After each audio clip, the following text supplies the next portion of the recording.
Adelante, Joaquín.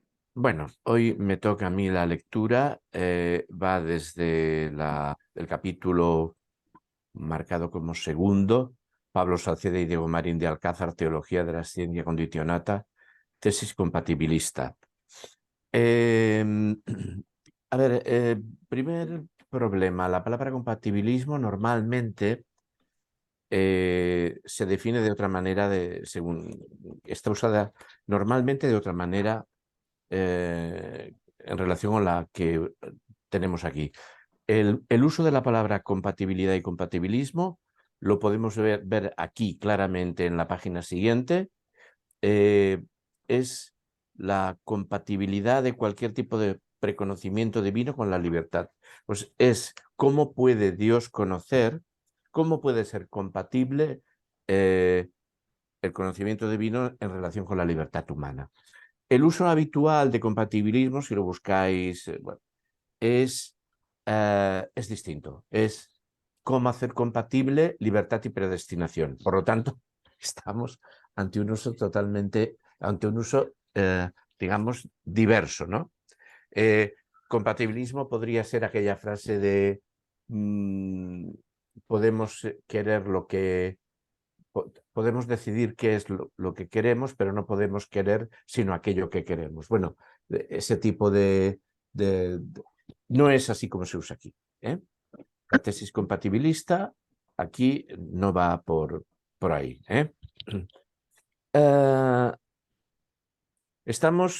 El problema es el de los mundos posibles. El papel de la ciencia condicionata y la tesis compatibilista es en la historia de los mundos posibles, por lo tanto en la historia del hombre, en la historia de una formación económico-social determinada, su función en la reproducción de las relaciones sociales. Esto es el asunto. ¿Cómo puede Dios conocer los futuros contingentes? Yo pasaría a la segunda página, que es la 208, si no hay nada que comentar en la primera que teníamos hoy. Las cuestiones concernientes a la compatibilidad de cualquier tipo de preconocimiento divino con la libertad humana y la contingencia de los eventos son extremadamente problemáticas. Ciertamente la combinación de proposiciones tales como Dios es omnisciente y posee preconocimiento, por lo tanto, conoce todo, y hay eventos genuinamente contingentes como consecuencia de las acciones libres, da como resultado perplejidades. Para mí, el interés de la reflexión sobre la ciencia conditionata es, a mí me resulta muy seductor, pero es como una fata morgana. ¿Sabes lo que es una fata morgana, no? Se proyecta en el cielo, o sea, son esos efectos atmosféricos que hace que el cielo se convierta en un espejo de lo que está pasando en el suelo. ¿Sí? Pues en realidad el debate de si Dios puede conocer o no la libertad, la praxis generada por la libertad humana, una vez afirmado que Dios nos ha hecho libres, es visto al revés si somos nosotros capaces de comprender nuestro propio futuro. Nosotros no podemos comprender nuestro propio futuro, no podemos explicarnos nuestro propio, no podemos preconcebir nuestro propio futuro. Estamos ante el tema de los condicionales contrafácticos. Una vez cambiada una condición de lo que está ocurriendo ahora en el ser humano, una de las condiciones que organizan la actividad humana, habrá un cambio tal cuyas consecuencias son imposibles de conocer. Y esto es el debate que se convierte se proyecta en la divinidad. Bueno, pero Dios, ¿cómo Y entonces se intenta avanzar intentando, atribuyéndole a Dios un tercer tipo de conocimiento sobre el de visión y el de ¿cuál es el de visión y el de?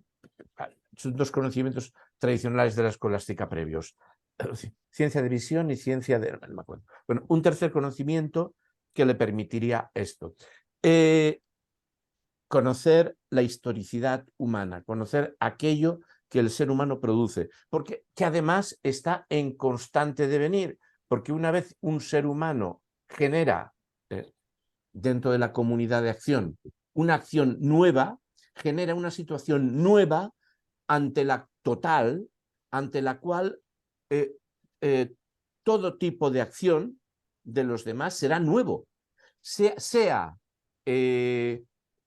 pretendidamente reiterada o sea también novedosa. Es decir, entramos en lo que es ontológicamente la característica de la historicidad del ser humano. Este es el elemento fundamental, ¿no? ¿Qué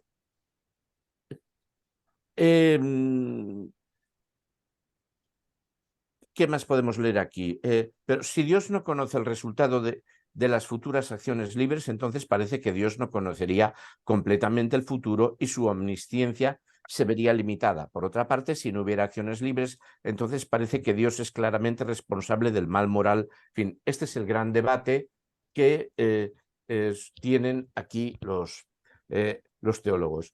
El debate de la libertad está desarrollado en dos líneas: la línea filosófica, Suárez en las disputaciones metafísicas, y la línea teológica, Suárez en el De Gratia, que es el debate del de Auxilis. ¿Cómo puede conocer Dios la acción futura de ese ser que por propia voluntad de Dios está a su propio arbitrio, es causa libre, genera su propia actividad? Y además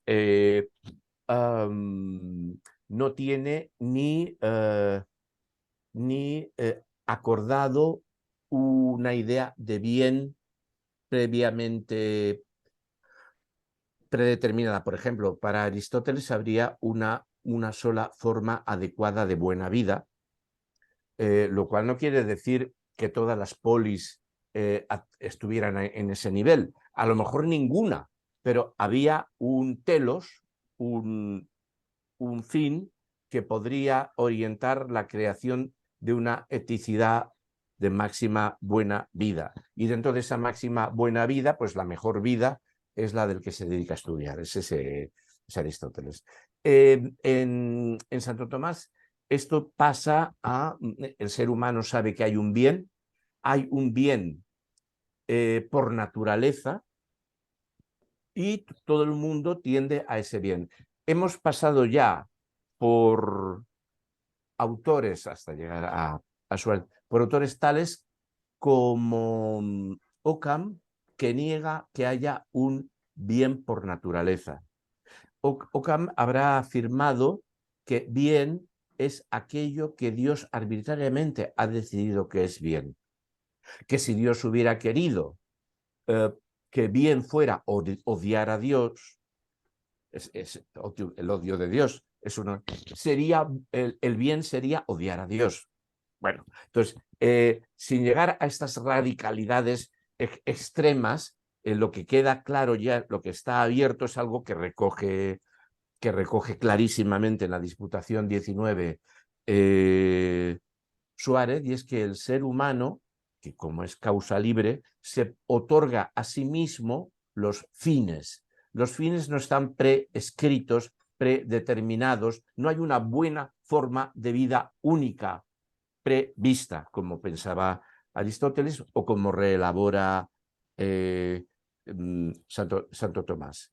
Y por lo tanto, se puede comprender que para un jesuita suareciano muchas formas distintas de organizar la civilización sean todas buenas.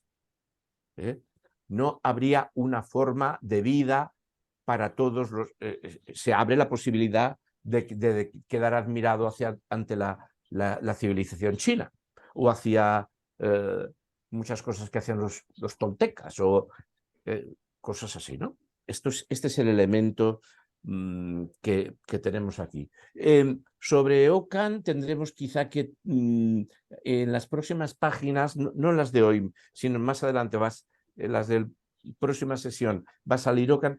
Convendría revisar un poquito, si se puede, en algún libro ideas de Ockham. Hay que tener mucho cuidado porque hay unos revoltijos enormes. Por ejemplo, yo he estado antes mirando Ockham en Wikipedia. Se niega que Ockham esté por el derecho natural, pero sin embargo se dice que defiende el derecho subjetivo. Eso en la wiki, eso es una contradicción. Lo que sí que hay es, bueno, ya hablaremos, el derecho natural es derecho subjetivo. Y si Ockham defiende el derecho subjetivo, está defendiendo el derecho natural. ¿Qué es el derecho subjetivo? Que todo individuo, todo sujeto posee inherentemente derechos. ¿Qué es lo que pensaba Santo Tomás? Para acabar esto, Santo Tomás, con Aristóteles, que no considera que haya derechos naturales universales, considera que el bien, la justicia es dar a cada cual lo suyo. O sea, la justicia pasa a ser un elemento inmanente y relacional a cada comunidad. Lo cual, hoy en día, probablemente, a ver, con todo el gran respeto que podemos tenerle todos al justnaturalismo por el gran servicio que ha prestado a la humanidad, hoy en día que sabemos que no hay derechos naturales innatos, porque no, pues por naturaleza, la definición esta del derecho como algo relacional a cada comunidad es chulo, ¿no? Pero bueno, pasamos a la 209. Dios no puede conocer desde la eternidad todas las cosas que se producen en el tiempo. Este es uno de los problemas, este es el problema. Si lo que se conoce en el tiempo fuera conocido desde toda la eternidad, estaría predeterminado. Y este es el gran debate, en el que se enfrentan luteranos y católicos, y dentro del mundo católico, suarecianos y dominicos. Los dominicos acusan a los suarecianos de pelagianos, de que no existe para ellos ninguna predeterminación, ni se necesita de la gracia, ni el ser humano necesita de la gracia para autoproducirse, y los suarecianos acusarán a los bañecianos de ser luteranos. Salceda piensa con Suárez, que estos son argumentos en favor del fatalismo, o sea, él rechaza esos tres puntos que hay ahí. Por el contrario, como algunos reconocidos libertarianos de su época, Salceda está convencido de que Dios es capaz de preconocer el futuro, y esto no es contradictorio, sino compatible con la contingencia de lo que es preconocido. Esta es la clásica tesis compatibilista de Suárez. Bueno, Suárez. Pasamos a la página 210. A mí me parece que lo que aquí está expuesto no es precisamente, en la primera parte,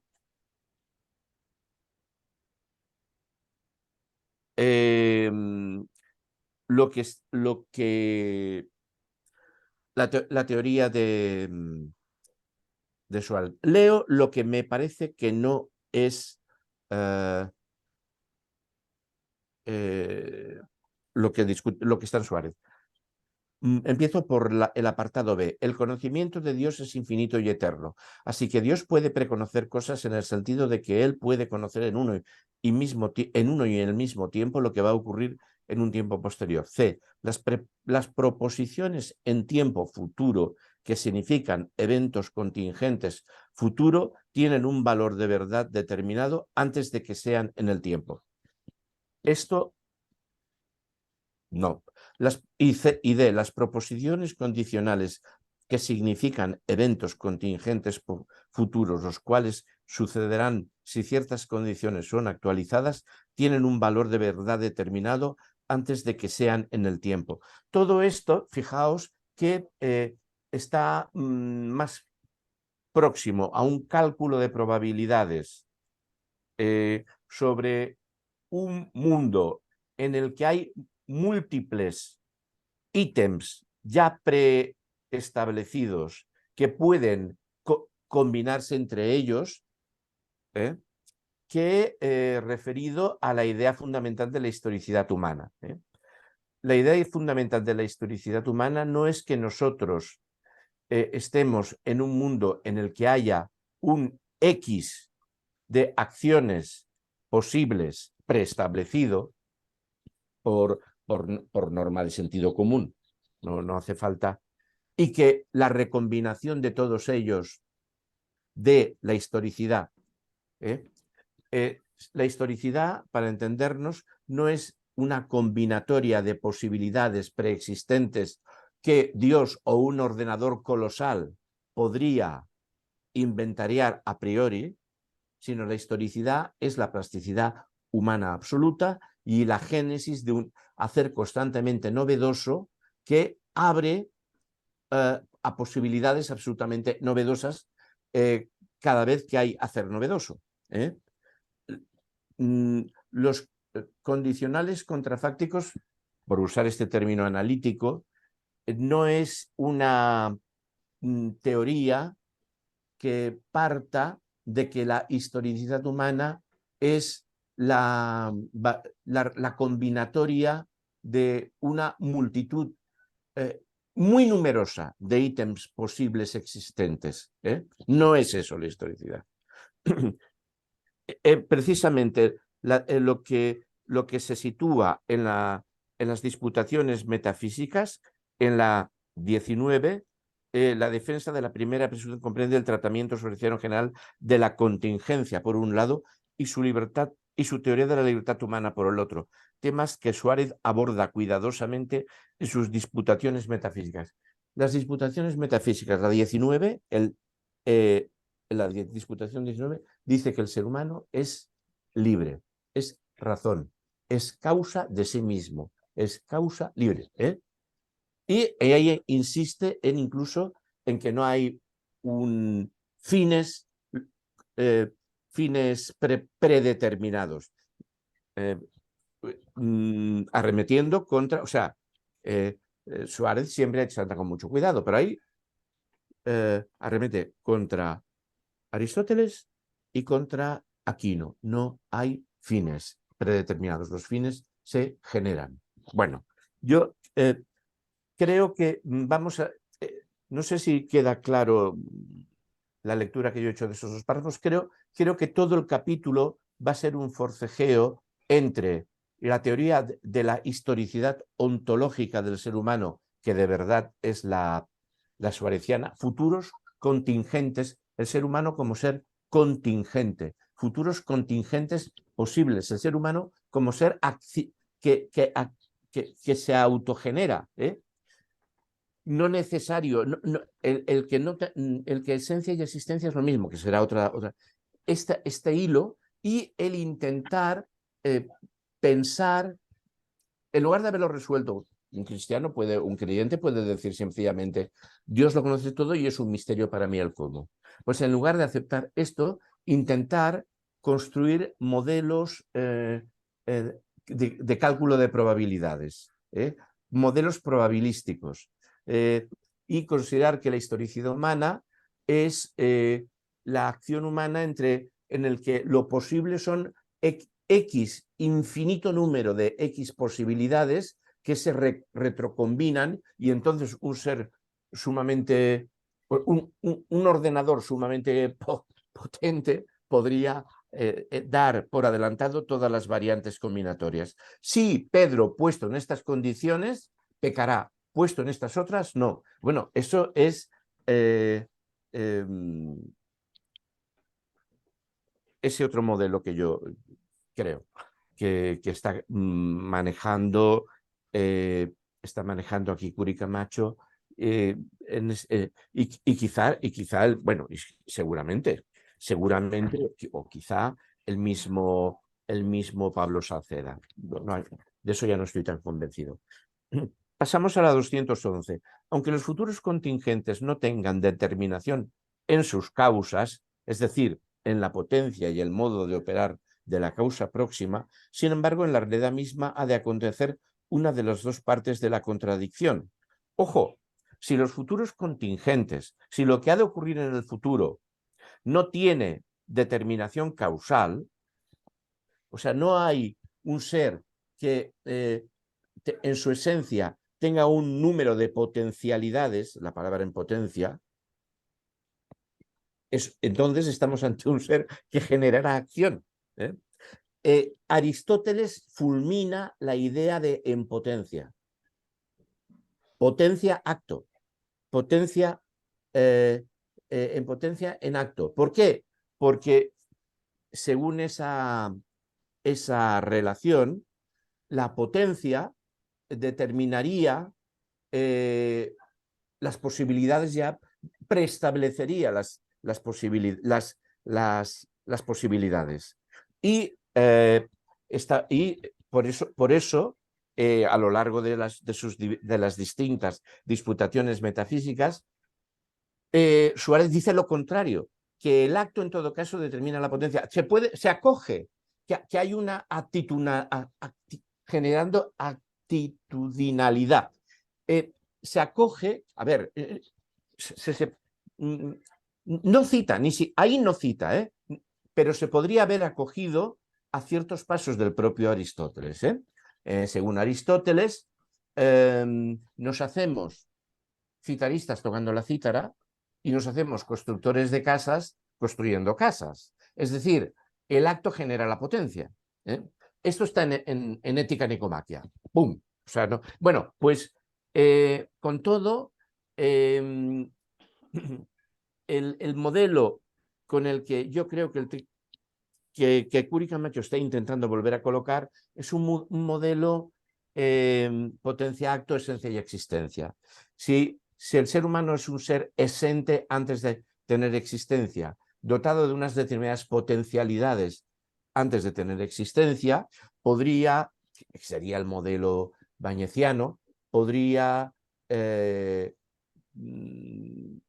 darse una explicación, podríamos dar una explicación racional de una computadora ultrapoderosa capaz de ver todas las variantes combinatorias. Y esos ejemplos que si Pedro peca dadas estas condiciones, pero esas condiciones, un ser que no tiene determinación en sus causas, como es lo que se señala en la 211, pues es así.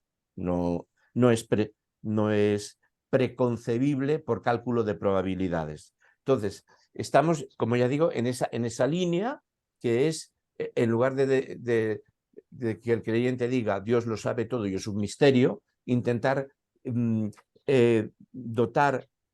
generar modelos de cálculo de probabilidades. Hay textos, yo he encontrado textos con citas de Suárez que son muy probabilísticos, a pesar de que no es un Suárez que no está en las condiciones en las disputaciones metafísicas. Bueno, Dios no necesita... ¿Sí?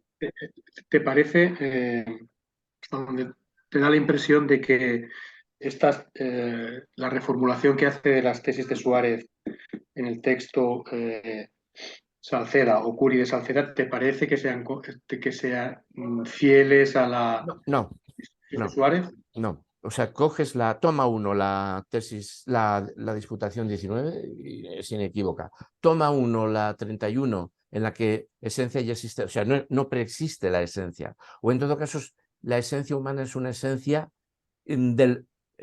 cuya necesidad está en el desarrollo de lo existente. No hay. Yo pienso que...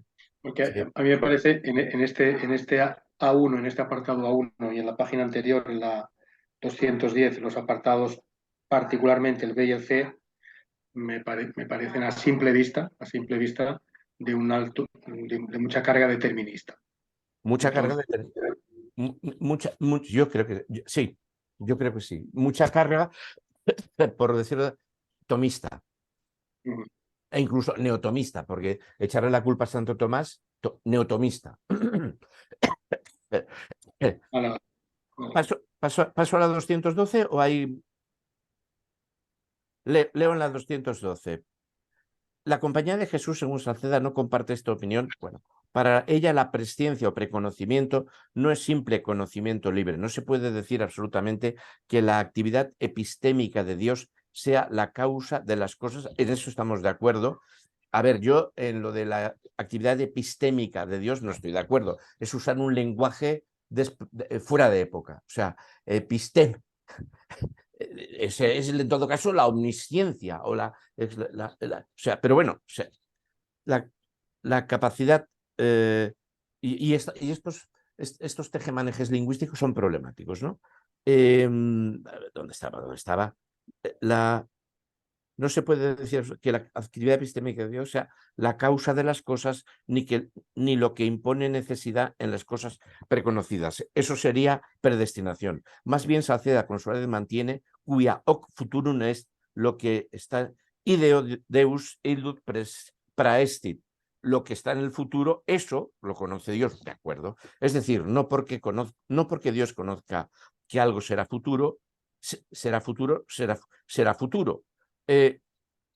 Esta idea sí que no la haga. No porque Dios conozca que algo será futuro, será futuro. Este es uno de los problemas que hay aquí. Si Dios conoce que algo será futuro, no depende de él, depende de la voluntad del ser humano. El ser humano lo habrá creado. Pero, o sea, esta repetición de frase... o de otras leyes de tipo natural, porque esa es la sensación que dan estas líneas que a mí me han dado. Naturalización, ¿no? Claro, este es el... Claro, o sea, Dios conoce, él no es causa, pero conoce. Y si conoce, previamente quiere decir que hay alguna relación causa-efecto que determina que las cosas hayan de ser de cierta forma. No tendría por qué ser así. O sea, Dios por un misterio podría conocer. El problema del asunto es que este Dios que conoce futuros es una máquina de ordenador, tal y como se le plantea aquí. Es capaz de pensar todas las infinitas variantes posibles y eso no es la historicidad humana ni es la libertad humana. He comenzado introduciendo la idea de que estábamos ante un modelo, se está intentando meter aquí la historicidad humana como un modelo multifactorial de cálculo de probabilidades posibles a partir de un saco inmenso de probabilidades preconocido. No, o sea, fijaos que aquí Dios conocería muchos posibles futuros y se realizaría uno. No es eso la historicidad humana. Y no creo que eso satisfaga la idea de que Dios, por un misterio que él sabe cuál es, conoce todas las realidades futuras. Pero fíjate que aquí dice porque aquello será futuro en virtud de sus causas. En virtud, claro, y aquí empieza, pero bueno, es que si consideramos que el futuro es una de las variantes posibles de una multifactorial, pero ese es el problema que tenemos aquí. Este es el problema que tenemos aquí. Yo, después de haber recurrido de nuevo a la 19 es somos causa libre, autogenerador. No hay fines, no hay un bien preestablecido al que tendamos. Esto está en la 19, contra Santo Tomás y Aristóteles. Somos contingentes, somos la posibilidad, donde la posibilidad se apoya sobre la acción anterior contingentemente generada. Este sería el asunto, o cómo yo... Vaya, lo que estoy haciendo es discutir que esta sea la interpretación adecuada de la Disputatio 19. ¿Puedo estar equivocado yo? O... Ítem más, fíjate cómo sigue a continuación con el ejemplo del conocimiento de los astrónomos del eclipse del Sol, de la capacidad de predicción. Claro, es un mal ejemplo porque... Conocen la ley natural, eso es decir, hay una ley natural. Claro. Es un mal ejemplo porque, claro, es que incluso es un mal ejemplo respecto del modelo multifactorial de ordenador, porque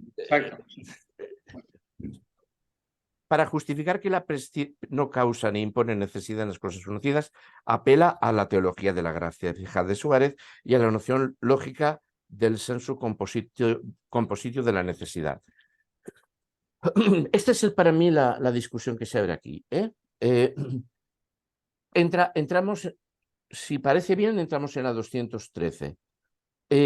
Vamos a ver qué dice aquí. Aquí cita a Luis de Molina. Dios Luis de Molina sugería que en una proposición como Dios conoce que si Pedro fuera puesto en cierta circunstancia, él pecará, en adelante P, la necesidad del antecedente no es arrastrada válidamente al consecuente. Eso está... Uy, ¿qué me pasa de aquí? Me ha salido una imagen por encima. Bueno, yo no os veo, no sé... Bien. A ver si lo quito.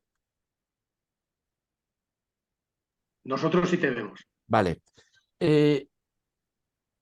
Claro, el asunto es... eso no es válido.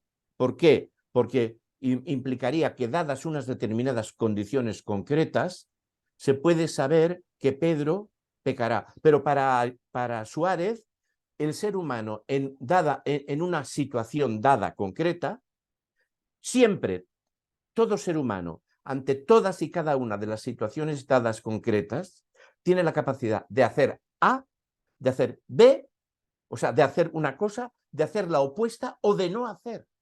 De hacer una cosa, de hacer la opuesta o de no hacer. Y esto lo reitera Suárez.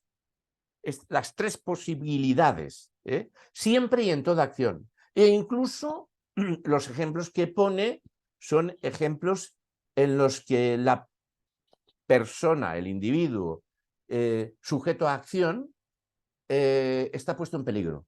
O sea, él dice, porque está incluso defendiendo la obligación moral a actuar de una determinada.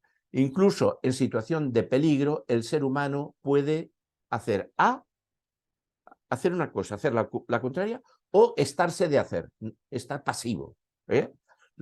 Entre pasivo y activo, libremente, por libre albedrío. Y una vez activo, entre una cosa, la opuesta o cualquier otra. Esto va en contra de la idea potencia acto, que es la que... Y es lo que dice Molina, el antecedente, la necesidad del antecedente no es arrastrada válidamente al consecuente. Suárez adopta una estrategia diferente. Dice, bueno, puede ser, no lo sé. Yo ahí, desde luego a mí no me lo parece en la Disputatio 19, ni en la 31, en la cual la esencia es la propia necesidad de la existencia. No hay un esente, no hay una... Bueno, en la 31 se discute como una fiera la idea de esencia, y dice que el essere, el esente, el ser que es, esa palabra tiene dos sentidos, una como nombre y otra como participio. Él dice como participio, nosotros diríamos como gerundio, el ser que está siendo. El ser que está siendo es el existir. Y él dice que esencia y existencia son dos palabras simplemente metódicamente distintas. No existe una esencia preexistente, la cual nos precondicionara desde toda la eternidad como género o como subjetividad. En Suárez, no. Este es el problema. La propuesta de Suárez, bueno, es que la verdad de la proposición P, la cual incluye la proposición en tiempo futuro, Pedro pecará, en adelante FP, depende de la verdad de FP, y FP es hipotéticamente necesaria solo si P se obtiene o se cumple. Pero es que no tiene por qué P producirse, ¿no? O sea, por otra parte, de acuerdo con el análisis modal, para un escolástico, los modos son los atributos contingentes de un, o sea, en contraposición a atributo. El atributo es Juan es hombre o Pedro es hombre. Bien. Hombre es un atributo. Juan es viejo es un modo. Es un elemento contingente. No, el atributo predica del ente lo que lo caracteriza, lo otro... Bien. Este es el asunto. Fijaos que en estos párrafos se ha recurrido a lógica formal moderna, y se está intentando resolver la libertad ontológica humana, o sea, la historicidad, como con lógica formal. En lógica formal, lo que se pretende es encontrar situaciones en que establecer probabilidades. La historicidad humana no es probabilística, y los futuros contingentes posibles de la causa libre del ente de razón no es probabilístico, ni en el ser humano ni en cualquier otro ente de razón. Para Suárez hay más entes de razón, los ángeles, y los ángeles pudieron pecar contra Dios, eran absolutamente libres, o sea, para que veamos el asunto. Hay algo que comentar, yo no sé si estoy siendo muy caótico. ¿Hay algo que comentar, algo que leer más en la página 213? Bueno, vamos allá. Pasamos entonces, ¿seguro? Vale. A la 214. ¿Qué leemos aquí? Ya que las cosas están para siempre determinadas en una sola alternativa, han procedido de una causa y ninguna causa tiene en su poder tenerlas o no tenerlas. En este sentido, necesariamente, lo que ahora es verdadero será verdadero en el pasado. Eso es seguro. Lo que ha ocurrido no puede dejar de ocurrir. Lo que sea. Lo que yo he comido hoy o la bomba atómica de Hiroshima y Nagasaki, una vez ocurrido, nunca dejará de ocurrir. E incluso esto es un debate teológico. Si Dios podría, se supone, yo he leído, pero no sé, no tengo la capacidad de que Dios, el tipo de excepciones que llamamos milagro, no son, para Dios no serían de ese calibre como el de suprimir lo acaecido anteriormente. Desde lo que yo pensaba o lo que me habían enseñado, me parece que Dios podía hacerlo cualquier cosa, ¿no? O sea, respecto al... Pero según determinados debates teológicos que he leído, y ahora no recuerdo dónde, hacer un milagro es un acto de excepción que no admitiría la supresión de ley, distinto al cambiar el pasado. No lo sé. Las proposiciones en los primeros dos casos pueden ser falsas. Bueno, más abajo. A ver, al respecto, la objeción bayesiana atomista es que siendo la proposición P absolutamente necesaria, Pedro pecará, FP es también absolutamente necesaria. Hay que preguntarse por qué es absolutamente necesaria, Pedro pecará, más allá de que el pecado original nos haga tendentes al pecado, ¿no? O sea, que en tal situación Pedro pecará. Bueno, la respuesta de Suárez y la compañía, según el padre Salceda, por el contrario, afirma que la necesidad del antecedente es arrastrada al consecuente. Cuidado, Molina ha dicho que no, ¿eh? El padre Salceda, y dice que Suárez, dice, la necesidad es arrastrada al consecuente en el sentido de que es cierto que Pedro pecará, pero el consecuente mismo, es decir, FP, no puede ser dicho absolutamente necesario porque las proposiciones de futuro se hacen falsas una vez el evento predicho ocurre y la verdad no es inseparablemente retenida por ellas. Bueno, entonces, ¿de qué estamos hablando? De la posibilidad de pronosticar futuros o de un talante humano debido al pecado original que hace que el ser humano tienda al pecado y que a lo largo de su vida no pueda dejar de haber el pecado en algunas situaciones. Y yo creo que aquí se están mezclando estos dos elementos, ¿no? Y que una cosa es esta tendencia al pecado del ser humano por el pecado original que no destruye en las teologías en las que estamos, no destruye la naturaleza humana previa, e incluso en la naturaleza humana previa está la república, está la sociabilidad, bueno, no pero hay una tendencia al pecado, y otra cosa es en lo que estamos discutiendo aquí, que es la acción concreta humana en cada situación, los futuros contingentes posibles. Yo creo que aquí hay una mezcla de dos niveles. ¿Algo que discutir en la 214 o paso a la 15? Vamos a ver, aquí ahí tengo un interrogante, a ver cuándo es. Luego, aun cuando la proposición es necesario que Dios conoció que Pedro pecará, es verdadera, depende de la propia elección libre de Pedro pecar o no pecar. Bien, así en la alternativa de Salceda, el preconocimiento es infalible porque el evento definitivamente ocurrirá, pero por una necesidad de dicto, lo cual no impone una necesidad metafísica al evento futuro mismo. Así vemos cómo, con la ayuda de estas distinciones de la noción modal de necesidad, Salceda avanza la teoría compatibilista. Bueno, lo modal sería que, como hemos dicho, modal es lo contingente, o sea,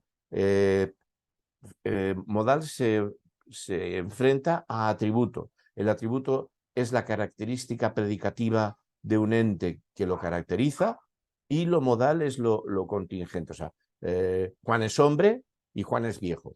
Bueno, hasta aquí necesidad de dicto sería una... He supuesto yo, a pesar de que lo busqué, que podía querer decir de dicto, de qué ha ocurrido, de qué ha ocurrido. Bueno, hasta ahí podemos darlo. Una persona creyente puede aceptar que Dios conoce el futuro y conoce que sin necesidad de convertirlo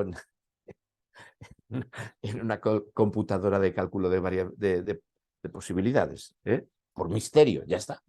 ¿Qué pretende el padre Salceda en toda esta difícil argumentación? Resolver el problema de los futuros contingentes posibles, es decir, cómo se puede conciliar el conocimiento de un Dios inmutable con la contingencia de muchos eventos futuros. Si bien Salceda responde a esta cuestión, la respuesta de Diego Marín de Alcázar me parece más completa al incluir dos asuntos diferentes: la caracterización del propio conocimiento divino de los eventos futuros, que según Marín de Alcázar es intuitivo, intencional, representativo, en vez de causal y discursivo, y su concepción particular de la eternidad.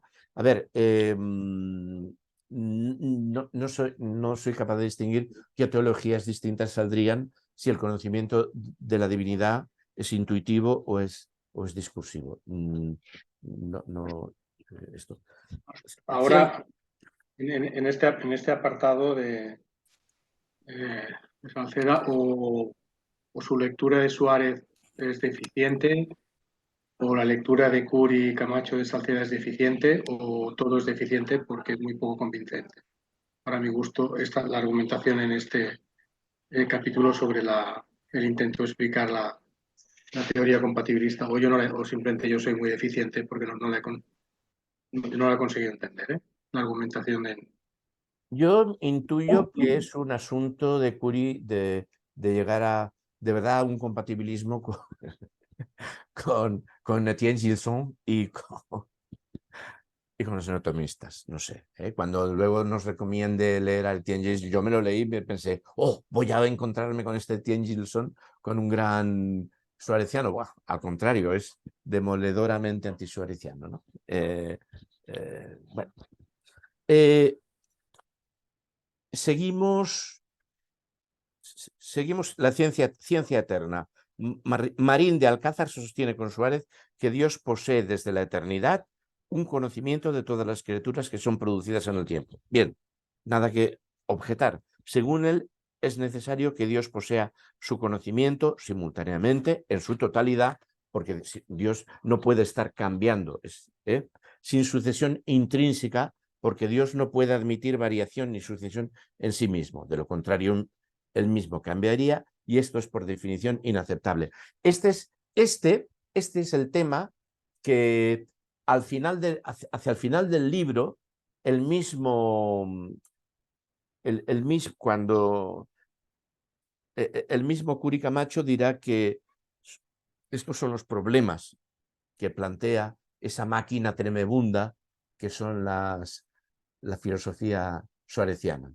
O sea, hay momentos, los iremos viendo, en que por momentos a veces Curi, bueno, por momentos a veces no, Curi se distancia, se asombra de esta... Es un poco como lo que escribe Enrique... Santiago, ¿cómo se llama? Aquellos textos tan buenos del, que, que incluimos sobre la libertad, con Suárez como renacentista, que él es capaz de explicar todo eso, pero como católico, yo creo que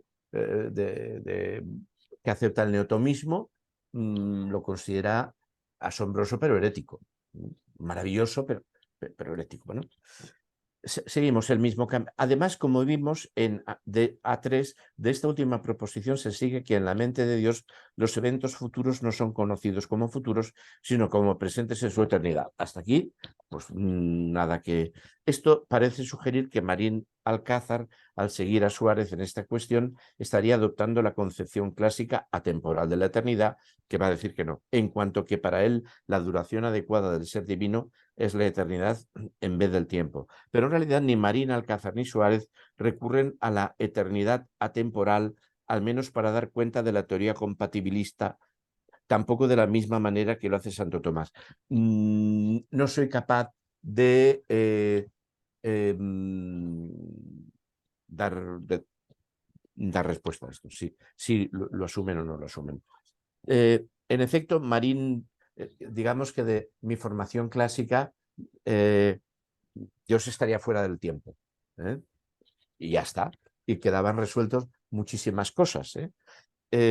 En efecto, María Alcázar no sostiene que Dios conoce todos los futuros contingentes con certeza, solo porque las entidades futuras, que aún no existen fuera de sus causas en el tiempo, no obstante en la eternidad existen realmente y así están presentes en la visión divina. Se debe notar aquí que para Santo Tomás la existencia de los futuros contingentes en la eternidad es real, en el sentido de que su existencia no es meramente objetiva. Bueno, fijaos que aquí hay dos palabras, real y objetivo, como opuestas. Normalmente, en lo que yo conozco de filosofía de la época, lo real es al contrario, lo real sería, no quiere decir, o me equivoco yo sé, lo real sería una idea participada. Lo real serían las ideas platónicas, o las ideas reales serían las de los idealistas, o sea, es la inversión, ¿no? Y lo objetivo sería la reflexión sobre están llamando, alguien debe estar intentando conectarse y está llamando, no sé, bueno. En fin, las ideas reales son las ideas que existen desde toda la eternidad en la mente de Dios. O sea, los realistas, cuando en la Edad Media, nosotros, si alguien nos dice, fulano de tal es realista, diríamos, es un nominalista o es un materialista. No, no. Es una persona que cree que las ideas tienen sustancia y si están en nosotros es porque nosotros participamos de ellas. Pero bueno, aquí sigo. El problema con la interpretación clásica tomista de la eternidad es que está sujeta a serias objeciones, tanto de parte de bañecianos, tomistas, como de molinistas, jesuitas florecianos. Por una parte, Báñez objetaba que este recuento de la eternidad no puede explicar el conocimiento de Dios de todos los futuros contingentes. Especialmente no puede ser el fundamento de la certeza de los condicionales contrafácticos. Claro, los condicionales contrafácticos son aquellas cosas cuyo cambio genera situaciones absolutamente distintas a las existentes y de una contradicción sale cualquier cosa. Quiero decir, una vez las condiciones, y estamos hablando de las condiciones de la acción humana, las condiciones de la acción humana cambian las relaciones sociales que organizan la praxis, cambian, se genera un tipo de acción impensable e imposible de pensar por adelantado. Esto es elemental, ¿no? O sea, bueno, es elemental, no es elemental. En nuestra propia tradición, con la teoría de la estrategia y de la acumulación de fuerzas, está en esa tontería, perdón, de pensar que podemos pronosticar el futuro. ¿Qué es la estrategia? La estrategia es ser capaz de pronosticar los pasos que en los próximos decenios hay que dar para llegar a un fin que nosotros sabemos cuál es, el que sea, el socialismo. Como si el mundo fuera fueran geosinclinales y como si todos los demás nos estuvieran moviendo, ¿no? Y como si cualquier acción, incluso la nuestra, no generara heterogénesis. Es decir, tomemos un ser brillante, un individuo brillante, Togliatti. Generaremos la primera república. Acabamos con el fascismo. La primera república antifascista. Y a partir de aquí, pasito a pasito, llegaremos a, bueno, lo primero que ocurre es que la acción que generamos nosotros recibe también nueva acción de los otros. Pero es que además la acción de los que generamos nosotros produce en nuestros propios hijos cambios tales que un joven de izquierda de los años 60 no es igual que un joven de izquierda de los años 40. ¿Por qué? Pues porque la nueva acción genera expectativas, necesidades. O sea, esto es la historicidad. Y entonces, ni la teoría de la estrategia, ni la acumulación de fuerzas son cosas que tengan sentido ninguno, salvo que aceptemos bueno, yo me he permitido algo que está muy mal. Atacar la teoría en lugar de plantear las dos alternativas, ¿no? Pero esto es lo que estamos discutiendo. Y la historicidad humana es algo de lo que no podemos hablar. En concreto, quiero decir, es imposible pronosticar el futuro. Podemos saber cómo estamos en estos momentos, podemos tener todo el optimismo que queramos, pero el cómo va a ser, cuáles van a ser las consecuencias de nuestros actos es imposible de saber.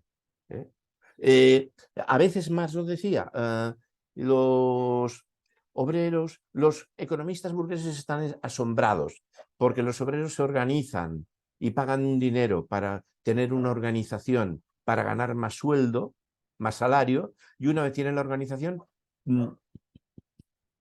pagan dinero para mantenerla. La organización se ha convertido en una necesidad antropológica porque les permite autodesarrollarse personalmente. Y esto es heterogénesis. O sea, ellos se dotan de un instrumento para tener un fin y de repente el instrumento se les convierte en un fin porque los autotransforma. Ah, pues así. Eso es la historicidad humana, ¿no? Bueno, y este es el debate que tenemos aquí. Pero en realidad vamos a ver. Antonio Navas, contrólame. Contrólame, no me consientas. En efecto, Marín de Alcázar no sostiene que Dios conoce todos los futuros contingentes con certeza, solo porque las entidades futuras, aunque no existen fuera de sus causas en el tiempo, no obstante en la eternidad existen realmente y así están presentes en la misma. Se debe notar aquí que para Santo Tomás la existencia de los futuros contingentes en la eternidad es real en el sentido de que su existencia no es meramente objetiva. El problema con la interpretación clásica tomista de la eternidad es que está sujeta a serias objeciones, bueno, estábamos aquí. Por una parte, Báñez objetaba que este recuento de la eternidad no puede explicar el conocimiento de Dios de todos los futuros contingentes. Especialmente no puede ser el fundamento de la certeza de los condicionales contrafácticos. Si los condicionales contrafácticos fueran de certeza desde siempre, no serían condicionales contrafácticos.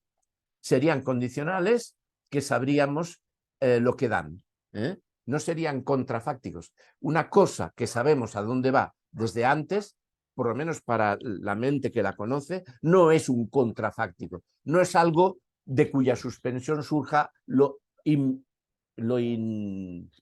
imposible de prever. Y porque es nuevo, y donde estamos hablando, por lo menos referido al conocimiento humano,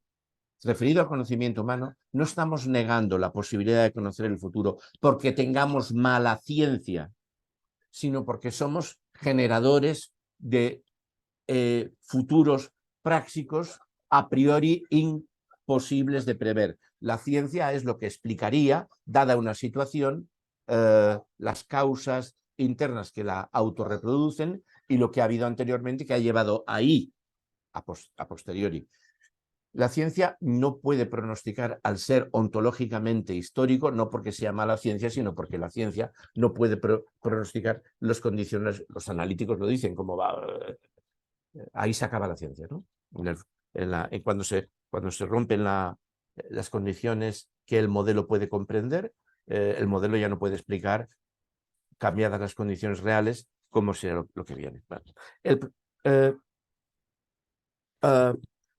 Paso a la 17. A ver.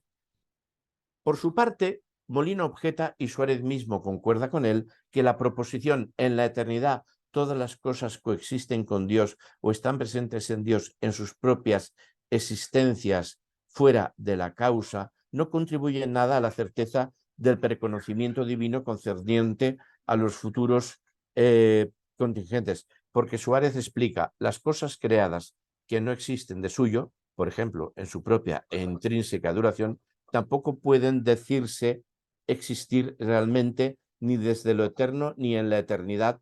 Y agrega, un momento del tiempo no puede coexistir o ser presente a Dios antes de que exista, ya que la coexiste. Bueno, este es el fijaos, esto es una frase de Suárez,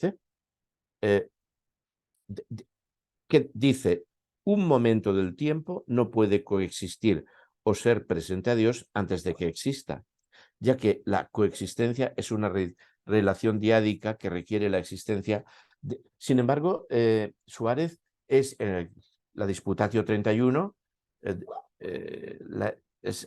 la existencia y esencia son términos para lo mismo. Somos el ser cuya esencia es estar dándose existencia constantemente. Esa es la durabilidad. La durée es, que dice Coujoux, la durée es la característica de este ser. El insistir en su constante mantenerse, cosa que implica ser imperfecto, porque la durée implica que te morirás, pero pues la durée inherentemente implica existencia, y eso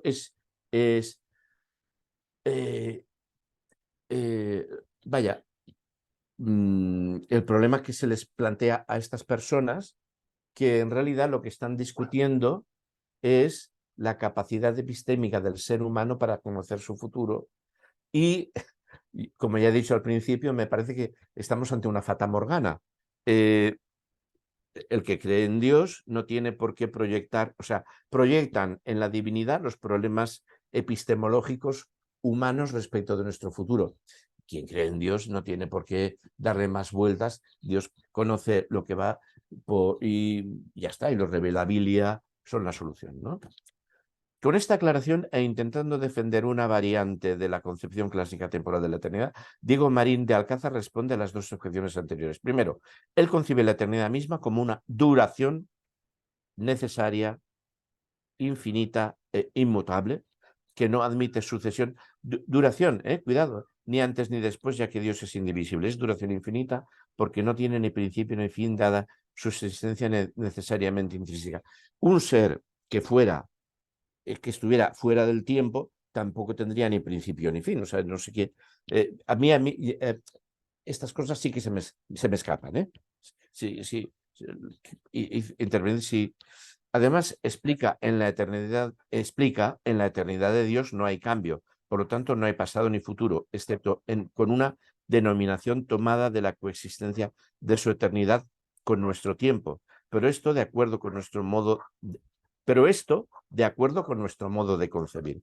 En segundo lugar, aunque Marín de Alcázar con Suárez considera que la eternidad de Dios es equivalente a la atemporalidad, en términos de falta de cambio, mutación y sucesión, yo por eso introducir Dios en la idea de Dios en la durée me parece extraño, ¿no? Con Suárez, en segundo lugar, aunque Marín de Alcázar con Suárez considera que la eternidad de Dios es equivalente a la temporalidad en términos de falta de cambio, mutación y sucesión, eso no quiere decir ni que Dios sea sin duración, ya que la eternidad es duración infinita, ni que Él trascienda absolutamente, no teniendo relación alguna a las cosas temporales o las que van a ocurrir en el tiempo, porque para Marín de Alcázar la eternidad por su infinitud necesariamente alcanza a todos los tiempos pasados, presentes y futuros, y también los sobrepasa. Pero más importante es que es una eternidad espacialmente omnipresente con cada momento de nuestro tiempo. Por cierto, que en Suárez la eternidad es un atributo esencial, coextensivo, tanto de la naturaleza como a las potencias. A ver, que Suárez haga de la eternidad un atributo esencial y coextensivo de la naturaleza, esto es una idea aristotélica. Para Aristóteles, la naturaleza es eterna, el motor inmóvil es eterno, y motor inmóvil y naturaleza son eternos. O sea, la materia es eterna, la divinidad es eterna. La divinidad, el motor inmóvil, noesis noesios, es la que imprime el cambio. Bueno, no acabo de...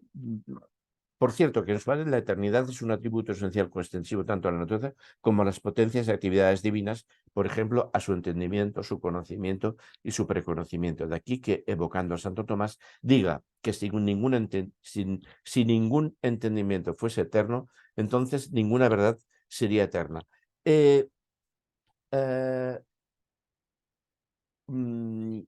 Si consideramos que el entendimiento divino es el que produce el mundo, podría ser.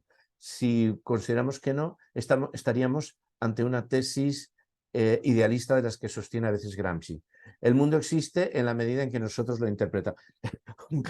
Esto se acerca a una velocidad de rayo a un kantismo, ¿no? O sea, no sabemos si el noúmeno existe, existe la idea de realidad en la medida que existe el sujeto trascendental. Verdaderamente esto a mí me ha dejado muy dubitativo, sobre todo de la paternidad de la idea. No creo que esto... yo creo que lo que Santo Tomás puede haber dicho es que si un ser todopoderoso no existe, no existiría el mundo. No que si, pero bueno, no lo sé.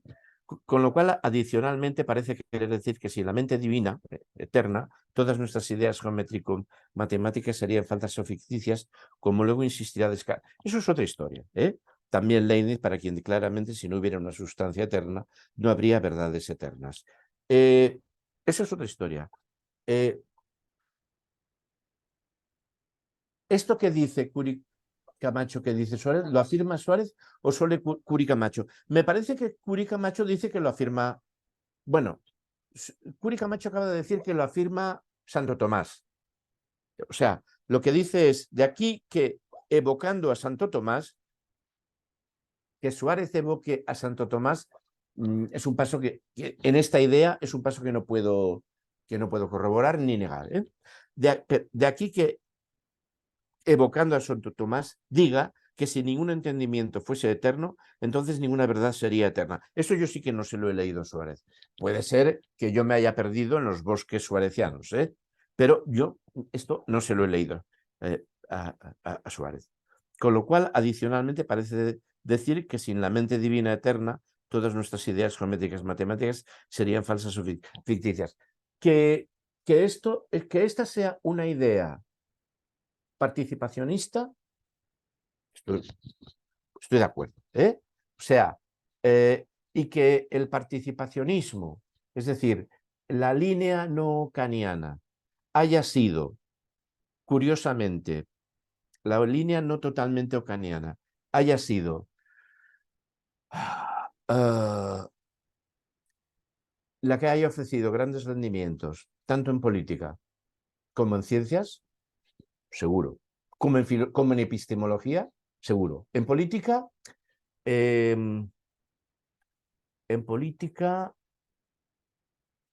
un tipo de participacionismo es el justnaturalismo.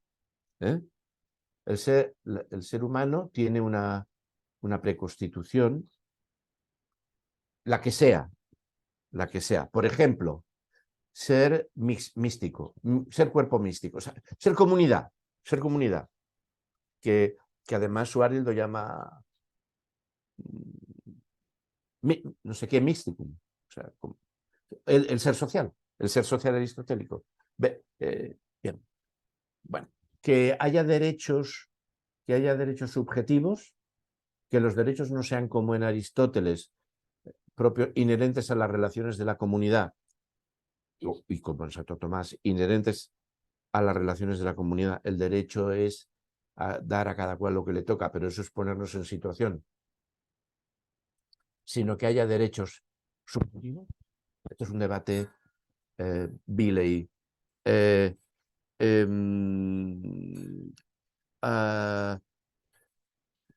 participacionista. Que haya ideas claras y distintas, y esto es Descartes, esto es participacionista. Que el ser humano tenga unos trascendentales inherentes, es participacionismo. En Descartes es participacionismo con divinidad. En Kant es el participacionismo sin teología ya. Pero estamos en la línea participacionista, no estamos en la línea... No estamos en la línea Ockham, que niega nada totalmente. A pesar de todo, bueno, Ockham no niega los derechos subjetivos. O sea, esta es una cosa, una cosa a tener en cuenta. Como he empezado hablando de esto muy caóticamente al principio, porque he señalado que en las próximas sesiones quizá habría que ver un poco de Ockham, y si vemos algo de Ockham veremos que a veces se afirman cosas opuestas del mismo Ockham, ¿no? Vale. Vamos a ver.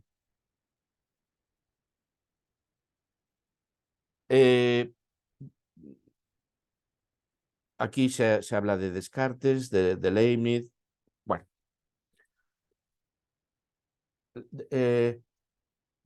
Con todas las dudas y todos los interrogantes que yo no sé resolver de esto, ¿podemos seguir adelante? ¿Hay alguien que quiera decir algo más? Podemos decir entonces que la alternativa de Marín Alcázar evita la objeción molinista a la explicación clásica de que ésta no contribuye en nada a la certeza del preconocimiento divino concerniente a los futuros contingentes, puesto que efectivamente para Suárez, mientras puede decirse que Dios coexiste con las cosas temporales, las criaturas temporales finitas no pueden decirse coexistir o ser presentes a su vez a la eternidad de Dios, y la razón es que Dios coexiste con cada momento temporal, pero excediendo cada momento. Las cosas creadas, al tener una duración finita, porque duración es finidad, durée es finitud, no pueden coexistir con Dios desde o incluso la eternidad. Bueno, bueno, sí.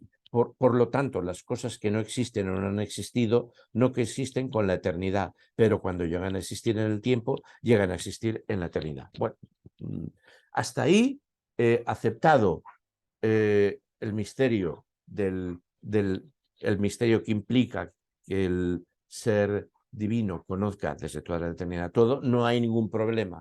El problema es cuando se intenta dar explicación por cálculo de probabilidades y se convierte a Dios en un ordenador de cálculo de probabilidades, ¿no? Que establece todas las posibilidades a priori y hay una recombinatoria. Vale. Entraría en el cuerpo de texto que ya nos la cita. Queda más claro que esa objeción pierde fuerza si se entiende que la presencialidad no es la razón necesaria ni suficiente para explicar el conocimiento divino de los futuros contingentes, ya que no se puede afirmar que las cosas temporales contingentes sucesivas estén presentes simultáneamente a la eternidad divina, sino que, como sugieren las últimas líneas del párrafo anterior, el único sentido en que aquellas cosas están eternamente presentes a Dios es en tanto objetos de su conocimiento, a lo cual agrega, concluyo que las cosas creadas, absolutamente hablando, no están presentes a Dios desde lo eterno con respecto a la coexistencia real, sino solo objetivamente en orden a la ciencia eterna de Dios, en tanto que su intuición eterna acaece simultáneamente en todos los tiempos, como si ya fuesen acto de existencia. Como vemos, esto sí que es Suárez, y Suárez niega los absurdos. Lo que es existente en un momento dado no puede ser, en fin. Y utiliza, fijaos, aquí el término es intuición. Ese término que al autor anterior, que el autor anterior, públicamente decía que tenía el autor anterior, pero que decía que, referido al conocimiento divino, pero que que el autor posterior iba a pensar en el pensamiento divino como discursivo. Bueno, pues aquí Suárez coloca el término intuición, que es nosotros sabemos que la intuición es esa forma de conocer que no conocemos, que tenemos y que no sabemos cómo se genera en nosotros. Y que es génesis. O sea, es incluso la pillería que se permite Sacristán hablando de la dialéctica, cuando dice que la dialéctica, que no es ciencia, porque crea todos epistemológicos, usa todas las ciencias para comprender en totalidad un momento, ese todo se construye a partir de los conocimientos de todas las ciencias, recurriendo a una forma articuladora parecida a la del arte. Pero el arte, ¿qué es? Para explicar la génesis artística, igual que para explicar la génesis de una hipótesis científica, hay que recurrir a elementos genéticos internos, la intuición, yo qué sé, en fin, bueno, intuición.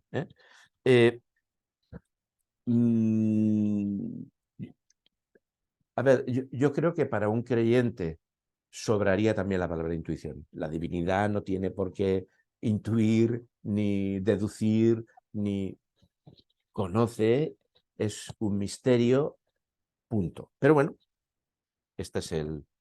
De aquí se debe entender, infiere Martín de Alcázar, que cuando Santo Tomás afirma que los contingentes son conocidos infaliblemente por Dios, en cuanto se hallan bajo la mirada divina de acuerdo con su presencialidad, él, Santo Tomás, no quiere decir que estén presentes en coexistencia en él, ante él realmente, sino más bien que están en el sujeto o su presencia, presencialidad, pues su intuición tiene fuerza para incluir y subrayar a todos los tiempos. La alternativa de Marín de Alcázar parece sugerir que Dios, en tanto ser eterno e infinito, más que causa eficiente creadora, para Suárez, respecto del ser humano, cuidado,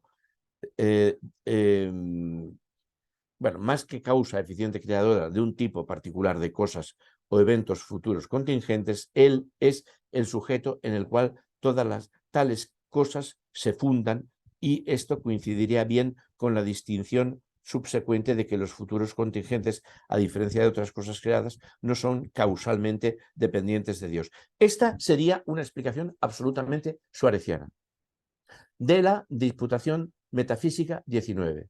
Dios crea por voluntad propia de Dios un ser, que es el ser humano, y otros seres, todos los seres dotados de razón, los ángeles, que tienen libertad.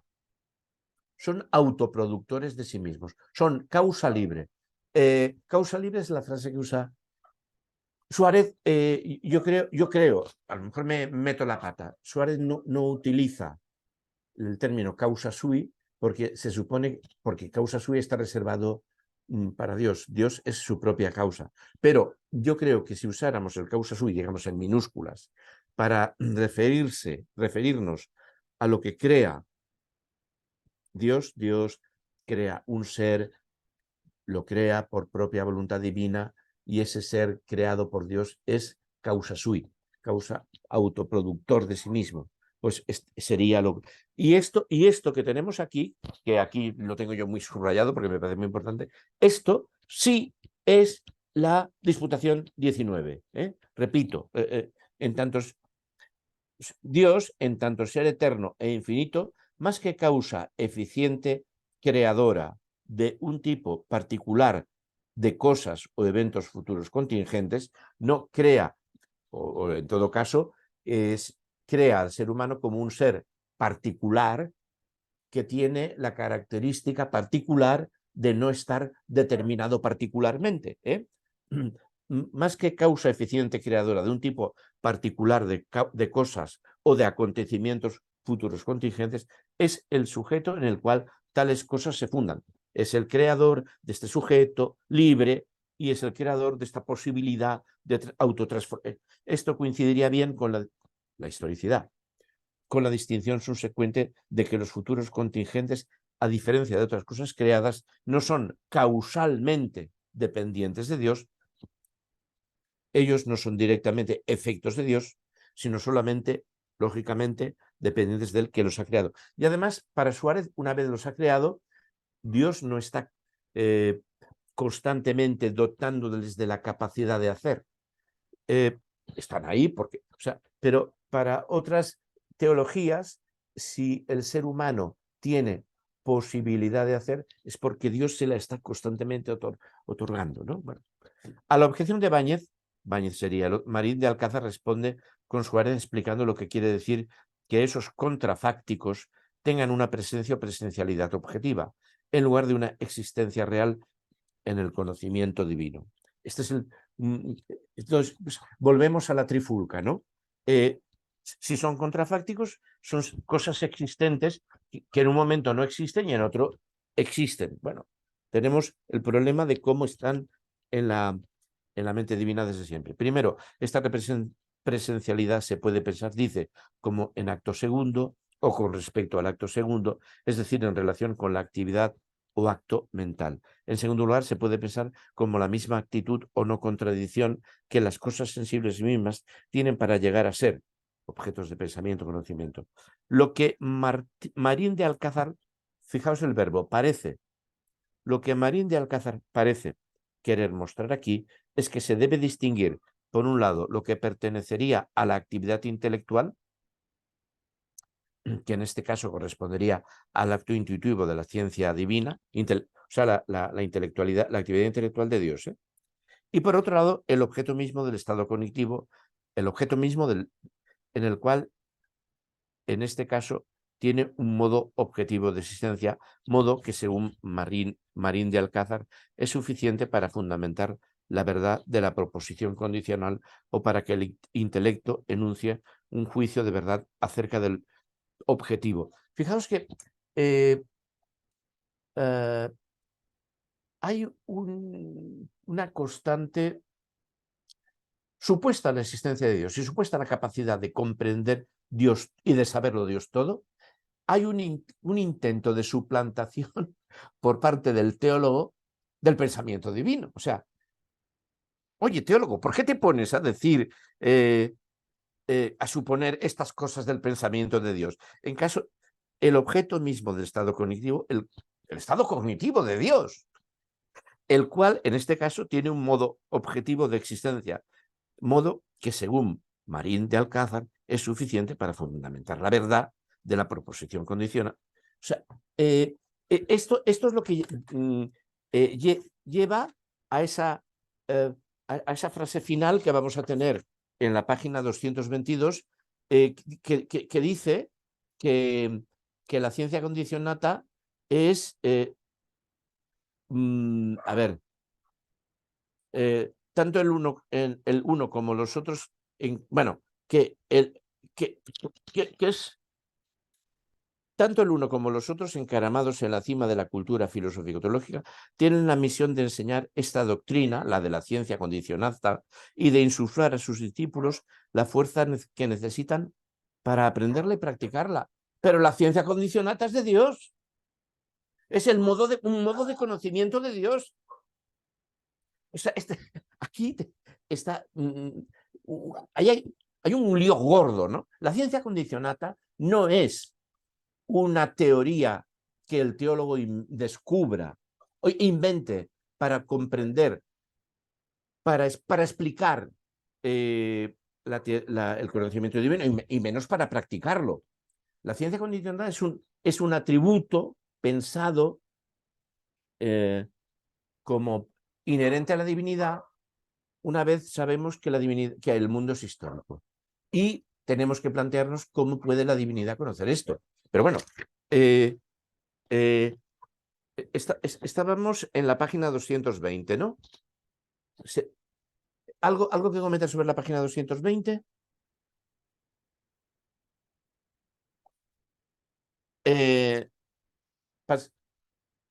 A ver, yo no sé si con este intento de desbroce de texto lo he liado muchísimo más y he impedido que intervinierais personas que teníais cosas que aportar.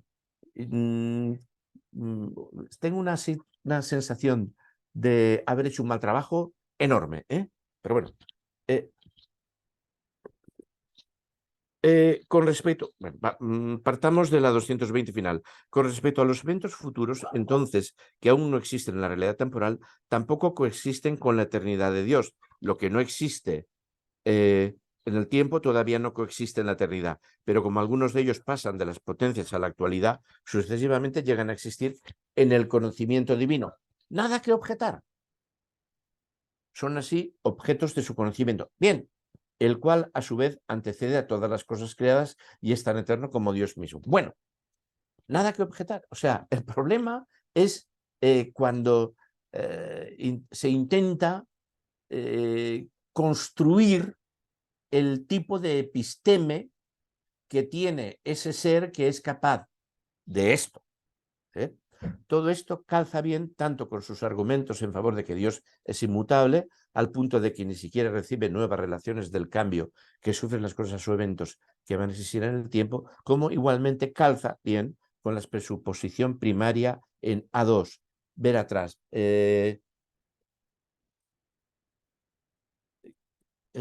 Por ejemplo, que Dios puede preconocer cosas en el sentido de que Él puede conocer en uno y el mismo tiempo ahora lo que va a ocurrir en un tiempo posterior, porque Dios, aunque es eterno en el sentido indicado, coexiste con cada momento temporal, excediendo a cada momento de este. Y a su vez, cuando las cosas llegan a existir en el tiempo, llegan a existir en la eternidad, sucesivamente para Dios. Este es el problema que se plantea la teología una vez la filosofía descubre la historicidad humana. Y bueno, pues el teólogo puede dar el paso y decir, Dios posee la capacidad de conocer aquello que no, cuya acción no depende de su voluntad, porque su voluntad ha sido que dependa de la actividad y la libertad y el libre albedrío de los seres humanos. Todo lo que sea es como fata morgana. Fata morgana. Proyectar al cielo los problemas epistemológicos, filosóficos que nos ha planteado al ser humano la historicidad del ser humano. Y va a ser un eterno en el siglo XVIII y en el siglo XIX. Químicos, Moleschott y el otro, y el otro, y el otro, sustituyen, en lugar de decir Dios lo conoce todo, dicen la naturaleza lo prescribe todo. El hombre es lo que come, o sea, y precisamente por eso es tan importante la defensa de la gran apercepción de la historicidad que aferra Suárez, porque es un momento brillantísimo que va a ser cerrado en la ilustración, por la ilustración materialista rápidamente. Vamos al determinismo de nuevo, en el siglo XVIII. Y defender la historia... Bueno, sigo metiéndome en charcas. En suma, Marín de Alcázar apela a la distinción entre la absoluta necesidad del pasado y la necesidad hipotética del futuro, a su concepción de eternidad duradera, junto con la presencialidad objetiva en vez de real de los contrafácticos, precisamente para soslayar las objeciones que sufre la versión tomista estricta del preconocimiento divino. Por supuesto, todo este análisis debiera aminorar las dudas respecto de la posibilidad del compatibilismo. Compatibilismo, vuelvas a decir, entre historicidad y conocimiento, no el compatibilismo como se usa en la filosofía, que es la compatibilidad entre el determinismo y la libertad humana. Conclusión. El éxito completo de los argumentos en favor de la teoría compatibilista. Leamos el último punto y aparte largo de la página 222. Vemos, pues, que para fines del siglo XVII están claramente planteadas en sus líneas generales los tratados siglos explícitas de la ciencia condicionata y la teoría compatibilista entre conocimiento e historicidad, conocimiento divino e historicidad. Uno corre el riesgo de extraverse en la intrincada maleza de correspondencias. La ciencia condicionata, ciencia media, es la clave de un misterio nunca definitivamente explicado. Bien, es un misterio. No es cálculo de probabilidades. Nunca totalmente entendido, susceptible de elucidarse siempre, como una partitura musical que nunca descifra uno de una sola vez, sino que se requieren varias ejecuciones. Sin embargo, y más allá de lo problemático de la reflexión y la energía que exige, hay algo que sí podemos concluir. Tanto Núñez de Miranda como Salceda y Marín Alcázar poseen una interpretación segura y relativamente similar de esta teología. En el centro de la reflexión teológico-filosófica, estos dos últimos jesuitas formulan con mayor profundidad la teoría compatibilista y las implicaciones de la ciencia condicionata. Tanto el uno como los otros, encaramados en la cima de una cultura filosófico-teológica, tienen la misión de enseñar esta doctrina y de insuflar a sus discípulos la fuerza que necesitan para aprenderla y practicarla, para practicar la ciencia condicionata. Ni uno ni otros inventaron este tema, pero ayudaron a renovarlo en la realidad de la Nueva España. Bueno, en fin. ¿Sigo? ¿Comentamos cosas? ¿Sigo? ¿Qué hacemos? Estamos en la 23, tenemos hasta la 37. Yo debo reconocer que especialmente la página 220 y la 221, los dos párrafos, el gran párrafo ese largo y el último de la 221, se me hacen absolutamente incomprensibles. Se me hacen... No, los he leído y releído varias veces y no puedo decir nada ni... Se me hacen irritantes. Se me hacen irritantes. Bueno, es el... ¿Sí?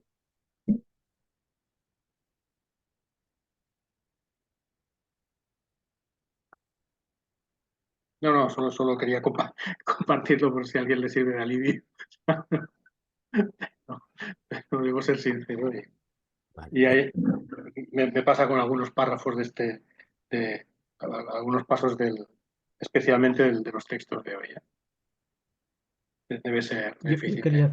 Yo quería hacer una pregunta, que es por desconocimiento. A mí me pasa un poco lo que a Antonio también, porque me parece que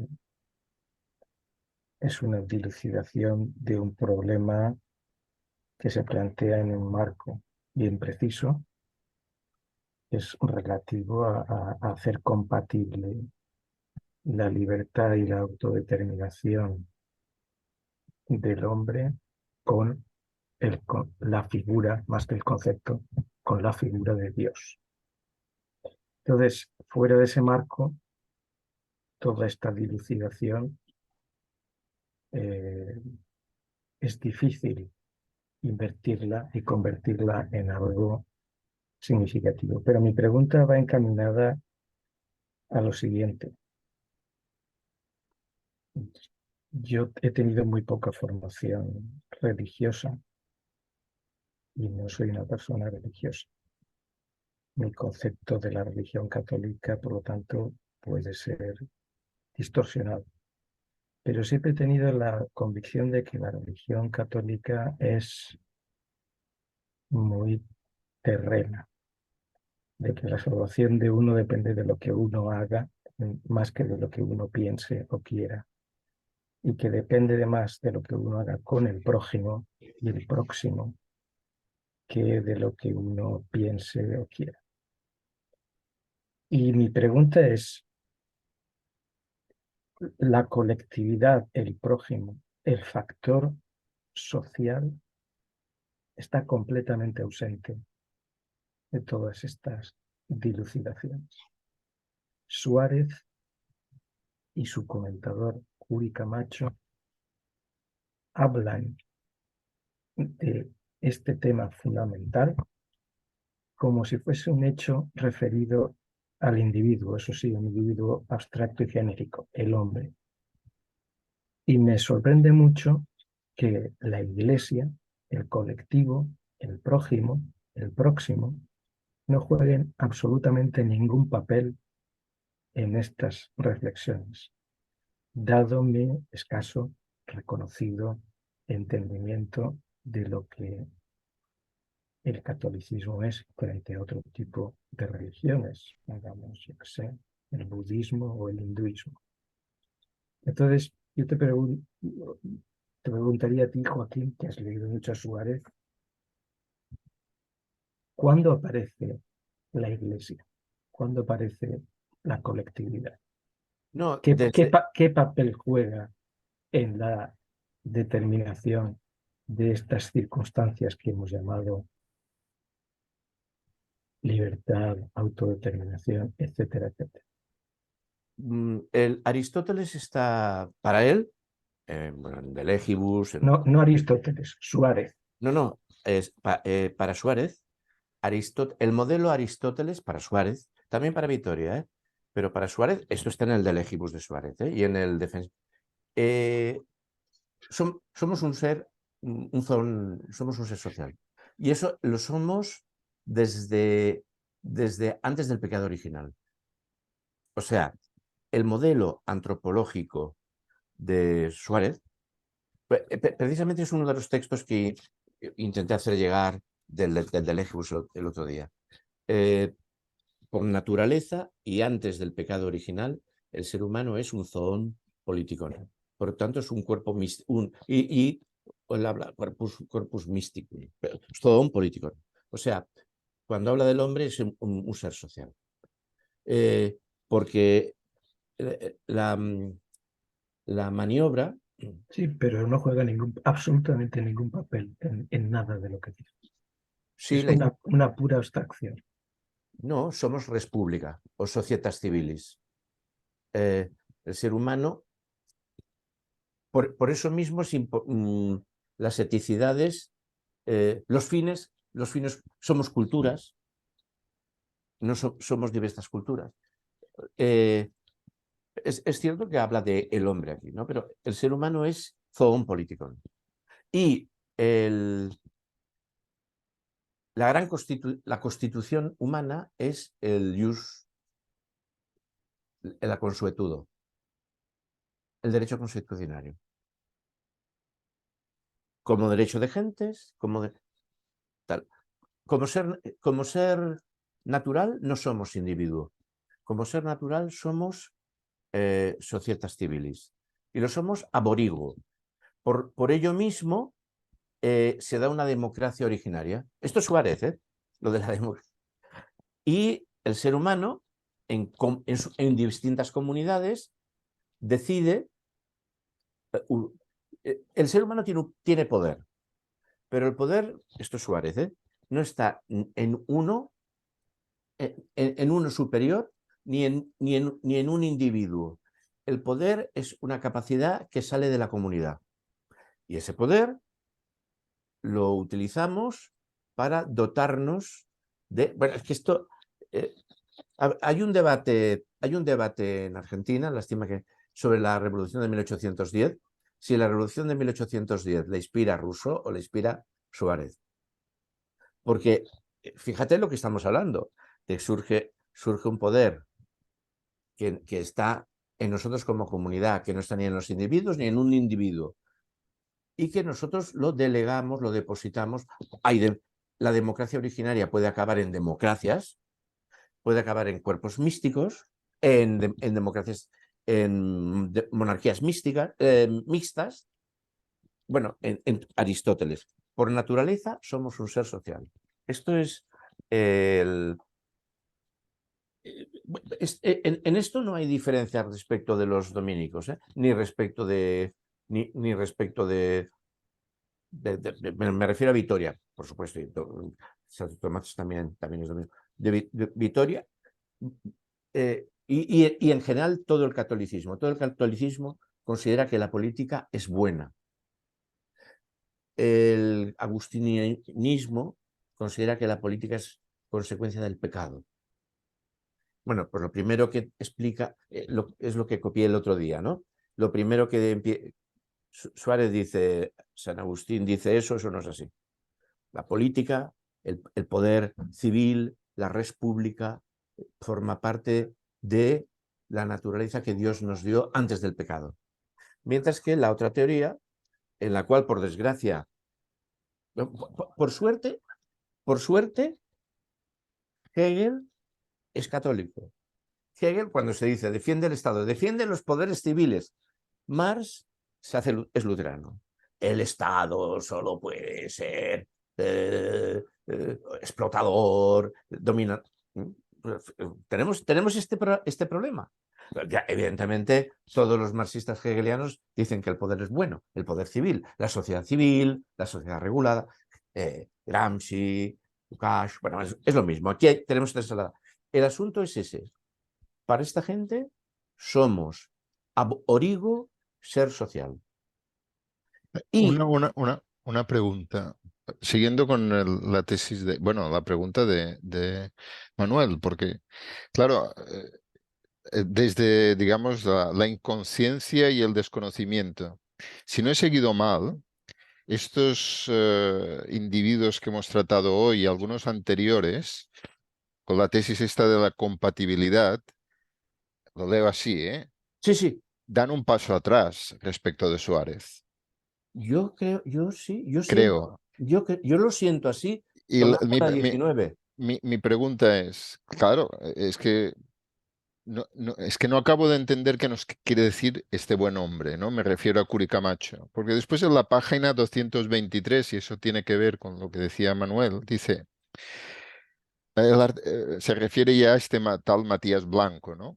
Estamos en la segunda mitad del 17 y dice, el artífice de semejante trabajo que se ajusta de una manera nueva y consecuente las piezas es el padre Matías Blanco. Dice, porque la Nueva España está cambiando y requiere de vestimentas adecuadas. Entonces, mi pregunta es, ahí debía haber algún pastel en términos de iglesia, de discursos políticos, que los mismos jesuitas necesitaban ajustar, porque a lo mejor en las condiciones, por decirlo vulgarmente, y atendiendo al primer párrafo de este capítulo, que hablaba de las condiciones socioeconómicas y políticas, pues, que después se olvida totalmente, porque parece que estos hombres están hablando en el vacío, pues ahí debía estar pasando algo en Nueva España, en la iglesia, que obligara que el discurso de Suárez en términos de libertad individual y su relación con Dios necesitaba ser matizado, ¿no? Claro, mi pregunta, claro, desde otra parte es, bueno, ¿qué estaba pasando en Nueva España y la Iglesia novohispana, que es el argumento de Curicamacho? Porque yo entiendo que hay varias discusiones. Una es lo que decían Suárez y otros, pero siempre yo me aferro a la tesis de Curicamacho. Él nos quiere explicar qué había de de esa forja, de ese nuevo México posible, ¿no? Es decir, y ahora parafraseando lo que decías de la revolución de Argentina, bueno, también lo dice Marx en la introducción del 18 Brumario, ¿no? Cuando empieza y dice: la revolución de 1789 se viste con unos ropajes y unos lenguajes, mientras que la del 48, y sobre todo la reacción de otros, ¿no? Entonces mi pregunta es, bueno, ¿qué estaba pasando aquí que estos filósofos de la segunda mitad del 17 necesitan, digamos, voy a decirlo vulgarmente, ¿no? Pactar con los dominicos, por decirlo así? No sé, yo ahí sí que no. Lo otro, lo de la diferencia entre Suárez y Rousseau es que si se pueden encontrar artículos sobre la Revolución Argentina, es que los lenguajes son tan semejantes que no se sabe cuál es el que pilla. A ver, yo creo que la Revolución de 1810 fue suareciana. La radicalidad de Rousseau, que dice que hay que ser pobres, que hay que liquidar el dinero, que hay que liquidar el lujo, no está en mayo de 1810. Yo creo que es absolutamente suareciano. Pero bueno, ¿por qué? ¿Por qué? Pues porque, a ver, los textos políticos de Rousseau. Yo tengo la Pléiade, los textos políticos los tengo en francés, la Pléiade, el volumen 3, que es la edición mía es de casi del 2000, de 1997, pero está hecha en 1964. Tiene una enorme cantidad de notas. Bueno, pues la edición del 64, cuando comenta el primer discurso sobre la desigualdad del hombre y saca la teoría del hombre por naturaleza, en el primer discurso sobre las ciencias y las letras. La nota que dan estos autores, la Pléiade es la editora nacional, ¿no? Dicen, nota, de gratia, Francisco de Suárez, de gratia, y discute a Cayetano. A mí, ya que estamos cerca del final, por ponerle un poco de picante, me hace un poco de gracia, Joaquín, que siendo tan constante en tu defensa de la imprevisibilidad de la historia y del indeterminismo, sin embargo, también seas así de constante en deducir del pensamiento de uno u otro las revoluciones, nada más y nada menos, cosa que me parece el determinismo más férreo que hay. Es decir, la revolución argentina es suareciana o la revolución francesa es de no sé quién, cuando una revolución, la francesa, la argentina no la conozco en detalle, pero me imagino que será lo mismo, debe de ser tal mezcolanza de factores que pretender deducirla del pensamiento de un señor, ya te digo, me parece que es contradictorio con Joaquín Miras. Bueno, tomando la francesa, el Código de los Derechos Naturales es el único que tiene el campesinado para articular un proyecto. O sea, lo que sabemos es que para 1760 y tantos, esto lo sabemos por Fernando Rotier, ha habido una ha habido una jacquerie campesina, porque es una revolución campesina, que ocupa toda Francia y que hace que el rey tenga que defenestrar a Turgot. Es la Guerre du Bleu. Bueno, y es una jacquerie monstruosa. O sea que ya para 1700 es el artículo, bueno, varios artículos, el artículo de Mably a Robespierre. El campesinado... Pero es el hambre es la crisis de los abastecimientos. Ahí no es necesaria que haya una inspiración ideológica. El Y ser humano en la guerra campesina alemana en el 16, fue la Biblia, y el hambre y los precios. Los precios, claro, pero Con la Biblia solo, la Biblia sigue ahí y no ha provocado más revoluciones. es cierto, pero se necesitan instrumentos intelectuales para elaborar la cosa. O sea, Gramsci dice que es una herejía católica la Revolución Francesa. ¿No? Que diga lo que quiera Gramsci, Bueno, se equivoca en muchas cosas. en muchas cosas, sí. Pero desde luego no es una revolución ilustrada, porque la enciclopedia la leían los aristócratas. Y los códigos de expresión en los que se puede manejar un debate entre campesinos, un decir no hay derecho, porque bueno, los hindúes se dejan morir, los irlandeses en los años 40 se dejan morir. El no hay derecho es un código, que es algo que tiene que estar expresado en un código. Es un código de derechos. No hay derecho. Esto no puede ser. Es inconsentible. Y bueno, en la Revolución Francesa hay manadas de curas, que no es que... manadas, o sea, de entrada, vaya, de curas de abajo, ¿no? También en la Vendée, ¿eh? En la Vendée hay manadas de curas. O sea, no hay que simplificar, no simplifico, ¿no? Pero, yo qué sé, Badef era secretario de un cura revolucionario. Yo qué sé, el cura... No, ¿era de Coupé? ¿El cura Coupé de Loas? No, no me acuerdo, es lo mismo. Es lo mismo, ¿no? Es lo mismo. Ha de haber códigos que permitan reabsorber. A mí lo que me asombra precisamente es la del 15, la Revolución Campesina Alemana, que toma el libro más reaccionario posible. Toma el Génesis, que es donde estaba. Cuando Adán cultivaba la tierra y Eva cardaba la lana, ¿dónde estaba el señor feudal? Eso no está en el Génesis, está en la reapropiación como instrumento de debate y de acuerdo. O sea, necesitamos códigos. Y esto, entonces, los códigos dan luego cosas impensables, inverosímiles al pensador anterior. Bueno, todo pensamiento, ¿no? O sea, y por eso mismo no podemos atribuirle ni... En fin, bueno, lo dejamos ahí. Sí, estoy de acuerdo. Si se interpreta como que son los pensamientos los que dirigen los procesos, que es lo que hemos pensado los comunistas toda la vida, nos hemos equivocado siempre. O sea, no nos ha salido una al derechas. Las tesis de abril se están sacando los ojos, en octubre las tienen que tirar a la papelera, porque el campesinado quiere el lote de tierra. Pero el campesinado se expresaba en códigos. No, vale. Bueno, Códigos sí. que...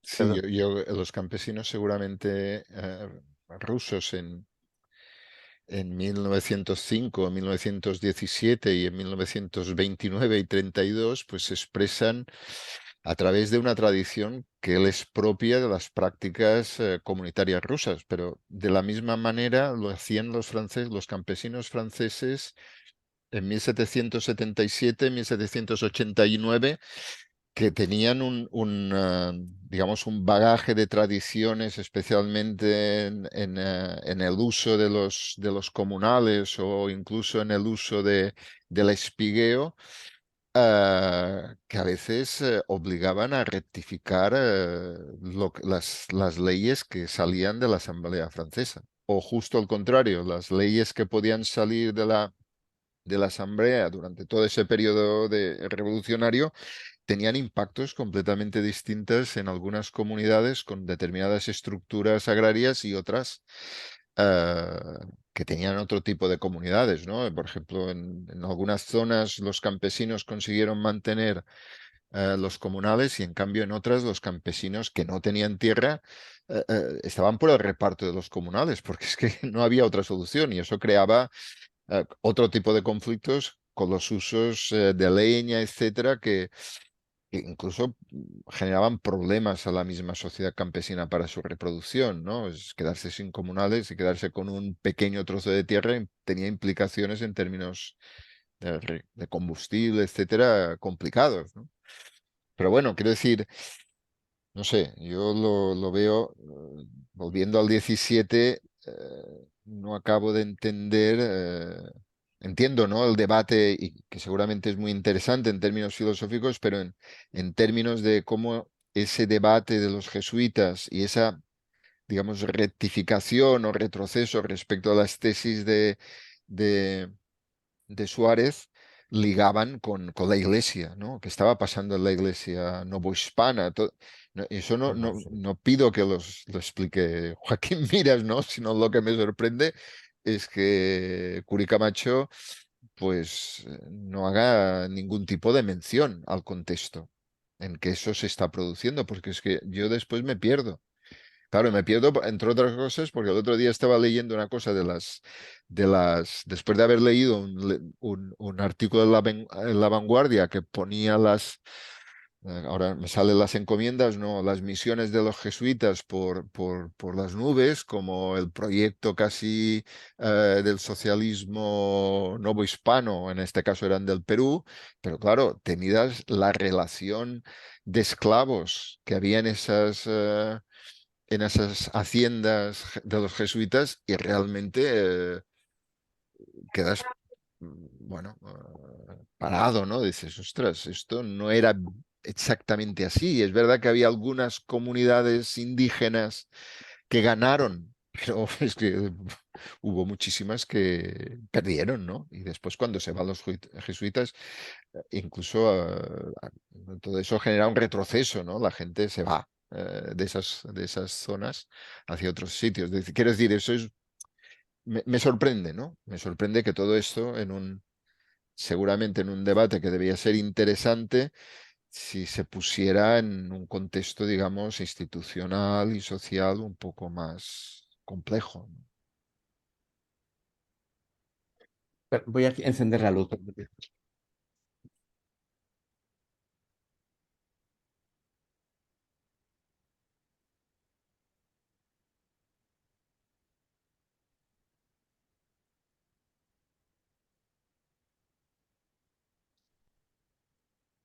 Bueno, hemos avanzado muy poco al final. Bueno, Podemos dejarlo para el próximo día, son ya las 8 pasadas. sí.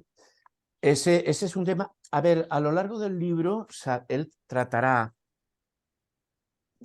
de el mundo que se llama Fernando. El amigo de Javier. del, Fernando. El amigo de Javier. del, ¿Es el amigo de tu hermano? Sí. del- Pues sí, es una publicación. Antonio Ruiz.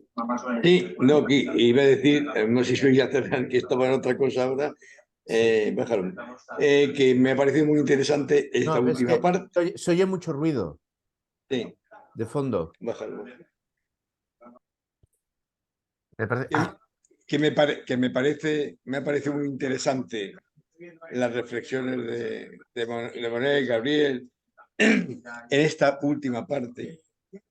Y que, bueno, son preguntas que están ahí, y son reflexiones que quizá tenemos que hacernos todos. Y de aquí me parece muy constructivo vuestro debate. Eso es lo que quería decir. Me ha parecido de lo más interesante esas preguntas, esas interrogantes que nos podemos hacer todos, ¿no? Y que, bueno, seguiremos, a lo mejor lo vamos viendo sobre la marcha. A lo mejor lo vamos viendo sobre la marcha vale. y nos vamos despejando algunas de estas. Solo eso quería decir.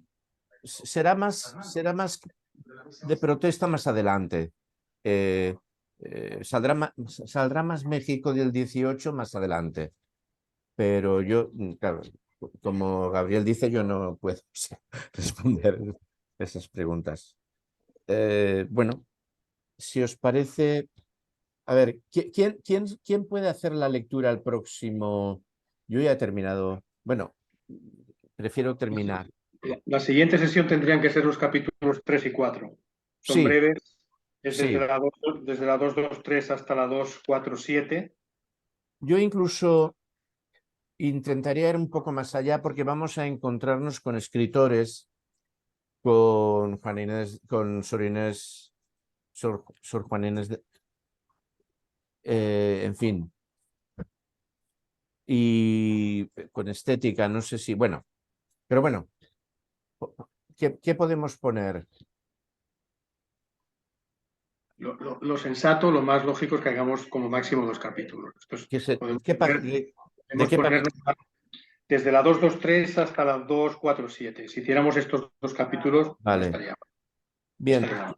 Si conseguimos hacer más, pero vaya, está normalmente. bien. ¿Quién se ofrece? Espera un momento que apago la grabación.